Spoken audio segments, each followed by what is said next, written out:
പിതാവിനും പുത്രനും പരിശുദ്ധാത്മാവിനും സ്തുതി, ആദ്യം മുതൽ എന്നേക്ക് തന്നെ ആമേൻ. ദൈവജനത്തിന്റെ തീമഴ എന്ന ശുശ്രൂഷയിലേക്ക് ഏവർക്കും സ്വാഗതം. പ്രിയപ്പെട്ടവരെ, ഈ നല്ല ദിവസത്തെ ഓർത്ത് നമുക്ക് കർത്താവിന് നന്ദി പറയാം.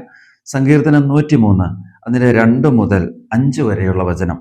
എൻ്റെ ആത്മാവേ കർത്താവിനെ വാഴ്ത്തുക, അവിടുന്ന് നൽകിയ അനുഗ്രഹമൊന്നും മറക്കരുത്. അവിടുന്ന് നിന്റെ അകൃത്യങ്ങൾ ക്ഷമിക്കുന്നു, നിന്റെ രോഗങ്ങൾ സുഖപ്പെടുത്തുന്നു. അവിടുന്ന് നിന്റെ ജീവനെ പാതാളത്തിൽ നിന്ന് രക്ഷിക്കുന്നു. അവിടുന്ന് സ്നേഹവും കരുണയും കൊണ്ട് നിന്നെ കിരീടമണിയിക്കുന്നു. നിന്റെ യൗവനം കഴുകൻ്റേതുപോലെ നവീകരിക്കപ്പെടാൻ വേണ്ടി നിന്റെ ജീവിതകാലം അത്രയും നിന്നെ സംതൃപ്തനാക്കുന്നു. പ്രിയപ്പെട്ടവരെ, കർത്താവിൻ്റെ അതിശക്തമായിട്ടുള്ള വചനമാണ്. ഈ വചനത്തിൻ്റെ തുടക്കത്തിൽ തന്നെ നമ്മെ ഓർപ്പെടുത്തുകയാണ്, കർത്താവിനെ നമ്മൾ വാഴ്ത്തണം, അവിടുന്ന് നൽകിയ അനുഗ്രഹമൊന്നും മറക്കരുത്. നമ്മുടെ ജീവിതത്തിൽ കർത്താവ് അനവധിയായ അനുഗ്രഹങ്ങളും കൃപകളും തന്നിട്ടുണ്ട്. നമ്മൾ ഇത്രയും ആയത്, ഇത്രയും വളർന്നത്, നമ്മുടെ ആത്മീയ ഭൗതിക മേഖല ഇത്രയും അനുഗ്രഹിക്കപ്പെട്ടത്, നമ്മുടെ കുഞ്ഞുങ്ങൾ വളർന്നത്, നല്ല വീട്, വസ്തുവകൾ, വിദേശത്ത് ജോലി, വിവാഹം, ഇതൊക്കെ കിട്ടിയത് കർത്താവിൻ്റെ അനുഗ്രഹത്താലാണ്. ആയുസ്സോടും ആരോഗ്യത്തോടും കൂടി നമ്മൾ ഇരിക്കുന്ന കർത്താവിൻ്റെ അനുഗ്രഹത്താലാണ്. അതുകൊണ്ട് ദൈവം തന്ന അനുഗ്രഹങ്ങളെ നമ്മൾ മറക്കരുത്. നമ്മുടെ ബുദ്ധിയിലും കഴിവിലും അല്ല, ദൈവത്തിൻ്റെ കൃപയാണ് എല്ലാത്തിൻ്റെ അടിസ്ഥാനമെന്ന് നമ്മൾ ബോധ്യപ്പെടണം. അതുകൊണ്ട് നമ്മുടെ കർത്താവ് നമുക്ക് ഓരോ ദിവസം നൽകുന്ന അനുഗ്രഹങ്ങളെ പ്രതി നമ്മൾ കർത്താവിന് നന്ദി പറയുന്നവരായിരിക്കണം. ഈ ശ്വാസോച്ഛ്വാസം പോലും കർത്താവ് തരുന്നതാണ്. ഈ ഓക്സിജൻ പോലും കർത്താവ് സൗജന്യമായിട്ട് ഭൂമിയിൽ തന്നതാണ്. ഈ ഭക്ഷണം മുഴുവൻ കർത്താവ് ഭൂമിയിൽ സൃഷ്ടിച്ചതാണ്. അപ്പോൾ അതത് വസ്തുക്കളെ നമ്മളെടുത്ത് അത് അങ്ങനെ തന്നെയോ അല്ലെങ്കിൽ അത് പ്രത്യേകമായിട്ട് കുക്ക് ചെയ്തോ നമ്മൾ ഭക്ഷിക്കുന്നുവെന്ന് മാത്രം. ജലം കർത്താവ് തന്നതാണ്. സർവ്വതും കർത്താവിൻ്റെ ദാനമാണ്. നമ്മുടെ ഓരോ നിമിഷവും കർത്താവിൻ്റെ ദാനമാണ്. അതുകൊണ്ട് പ്രിയപ്പെട്ടവരെ, നമുക്ക് ഓർക്കാം, നമ്മുടെ ജീവിതത്തിൽ ഈ നമ്മുടെ പൊന്നു തമ്പുരാൻ നമുക്ക് തന്ന ഓരോ അനുഗ്രഹങ്ങളെ പ്രതി നമ്മുടെ ജീവിതത്തിൽ നമ്മൾ നന്ദിയുള്ളവരായി മാറാം. അങ്ങനെ നമ്മൾ കർത്താവിൻ്റെ സന്നിധി നന്ദിയുള്ളവരായിട്ട് നമ്മൾ മാറുമ്പോൾ ഇവിടെ വചനം നമ്മളെ പഠിപ്പിക്കുകയാണ്, അവിടുന്ന് നമ്മുടെ അകൃത്യങ്ങൾ ക്ഷമിക്കുന്നു. പലപ്പോഴും നമ്മുടെ ജീവിതത്തിൽ ഇത് ഞാൻ നേടിയതാണ്, ഞാൻ സമ്പാദിച്ചതാണ്, ഞാനാണ് ഇതെല്ലാം, എൻ്റെ കഴിവ് മൂലമാണ് ഇതെല്ലാം എനിക്ക് കിട്ടിയത് എന്ന ചിന്ത നമ്മുടെ ഉള്ളിലേക്ക് വരുമ്പോൾ ഞാൻ തന്നെ എനിക്ക് വിഗ്രഹമായി മാറുന്നു.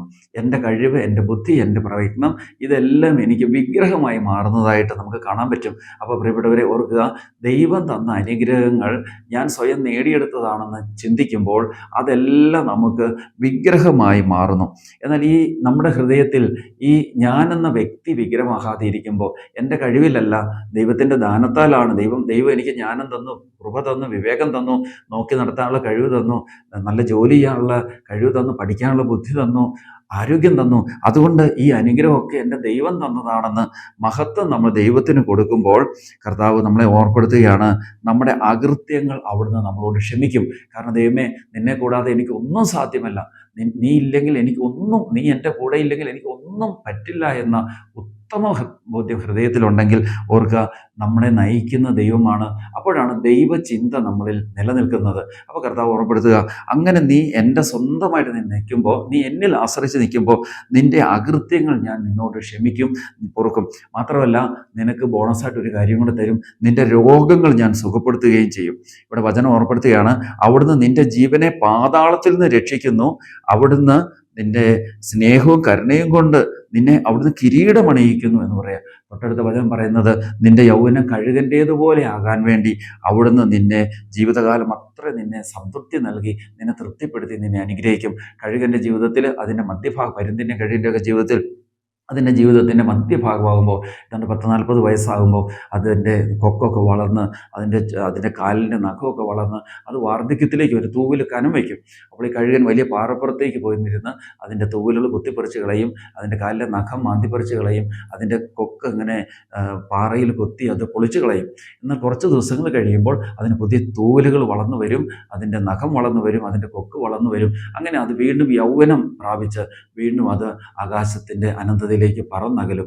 പ്രിയപ്പെട്ടവരെ, കർത്താവ് ഓർപ്പെടുത്തുക, നമ്മുടെ ജീവിതവും ഇതുപോലെ വഴിവെക്കൽ തീർന്നു പോയെങ്കിൽ, നമ്മുടെ ജീവിതവും ഇതുപോലെ പാതി വഴിയിൽ അവസാനിച്ചു പോയെങ്കിൽ, രോഗവും തകർച്ചയും കടബാധ്യതയും ബുദ്ധിമുട്ടും പ്രയാസങ്ങളുമായിട്ട് ഈ കഴുകൻ തൻ്റെ ജീവിതത്തിൻ്റെ മധ്യഭാഗത്ത് ജീവിതം അവസാനിപ്പിക്കുന്ന വിധത്തിൽ വാർദ്ധക്യത്തിലേക്ക് കടന്നു വന്നതുപോലെ ഒരു അവസ്ഥയിലാണ് നമ്മൾ ഇരിക്കുന്നെങ്കിലും ഈ കർത്താവ് നിൻ്റെ ജീവിതത്തെ പുതുക്കിപ്പണിയും. വീണ്ടും യൗവനം നിനക്ക് തിരിച്ചു കിട്ടും. ഹെസക്കിയായുടെ ജീവിതത്തിൽ 15 വർഷം നീട്ടിക്കൊടുത്ത കർത്താവ് നമ്മുടെ രോഗങ്ങളെ സുഖപ്പെടുത്തുകയും നമ്മുടെ ജീവിതത്തെ പുതുക്കി പണിയുകയും ചെയ്യുന്ന ദൈവമാണ്. അതുകൊണ്ട് പ്രിയപ്പെട്ടവരെ, നമുക്ക് മഹത്വം മുഴുവൻ കർത്താവിന് കൊടുക്കാം. നമ്മുടെ ജീവിതത്തിൽ എല്ലാ അനുഗ്രഹവും ദൈവമാണ് തന്നെന്ന ഉത്തമ ബോധ്യത്തോടുകൂടിയും ഉറപ്പോടുകൂടിയും നമ്മുടെ ജീവിതം ദൈവത്തിൽ ആശ്രയിച്ചുകൊണ്ട് മുന്നോട്ട് പോകാൻ ശ്രമിക്കാം. അപ്പോൾ കർത്താവ് നമ്മുടെ രോഗങ്ങൾ സുഖപ്പെടുത്തും. ഇതാ ജീവിതത്തിൻ്റെ മധ്യഭാഗത്ത് അവസാനിച്ചു പോകേണ്ടതായ നമ്മുടെ ഈ ജീവിതത്തെ കർത്താവ് വീണ്ടും പുതുക്കി പടുത്ത് നീട്ടിത്തരും. കർത്താവ് എല്ലാവരെയും അനുഗ്രഹിക്കട്ടെ. പിതാവിനും പുത്രനും പരിശുദ്ധാത്മാവിനും സ്തുതി. അതുപോലെ തന്നെ ആമേൻ.